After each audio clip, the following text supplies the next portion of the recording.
Գործող ատոմակայանի շահագործման ժամկետի երկարացումն այժմ ավելի կարևոր է, քան նոր կայանի մոդելի ընտրությունը։ Լրագրողների հետ զրույցում հայտնել է Հանրային ծառայությունները կարգավորող հանձնաժողովի նախագահը։ Մեսրոպ Մեսրոպյանի ձևակերպմամբ վերջնական լուծում կամ պաշտոնական որոշում այս պահին չկա եւ հարցը դեռ ուսումնասիրության կարիք ունի։ Մտահոգություններին, թե Հայաստանը կարող է վերածվել չփորձարկված տեխնոլոգիաների փորձարկման վայրի, Մեսրոպյանը հայտնել է, որ իր ունեցած տեղեկությունների համաձայն, մինչև հայկական նախագծի կյանքի կոչվելը, աշխարհի մի քանի երկրներ արդեն կանցնեն այդ ուղին։ Իր տեղեկություններով նախնական այդ հերթի մեջ Հայաստանը 8-րդ տեղում է։ Ըստ Մեսրոպյանի, առաջնահերթ պետք է կենտրոնանալ մեծամորում գործող ատոմակայանի էներգաբլոկի շահագործման ժամկետը ևս 10 տարով երկարաձգելու խնդրի վրա։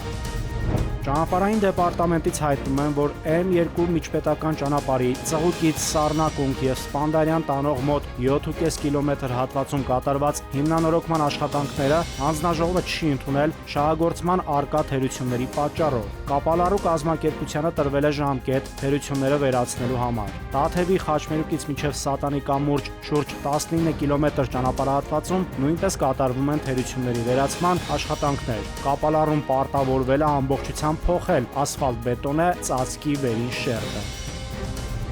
Սևան քաղաքում սպանություն է տեղի ունեցել։ Գիշերը 21:00-ի սահմաններում բժշկական կենտրոնից ներքին գործերի նախարարությունը ահազանգ է ստացել, որ դանակի մի քանի հարվածներ ստանալու հետևանքով իրենց մոտ է տեղափոխվել Գեղարքունիքի մարզի բնակիչ 29-ամյա Հովհաննես Պողոսյանը։ Բժիշկները քննիչներին հայտնել են, որ վիրավորը գտնվում է ծայրահեղ ծանր վիճակում եւ ի վիճակի չէ կատարվածի մասին բացատրություն տալ։ Ժամեր անց գիտակցության չգալով Հովհաննես Պողոսյանը մահացել է։ Գեղարքունիքի քրեական ոստիկանները պարզել են, որ նրան դանակի 6 հարված է հասցրել Գեղարքունիքի մարզի 24-ամյա բնակիչը, որին քրեական ոստիկանները տաք հետքերով հայտնաբերել են։ Նախաձեռնվել է քրեական վարույթ։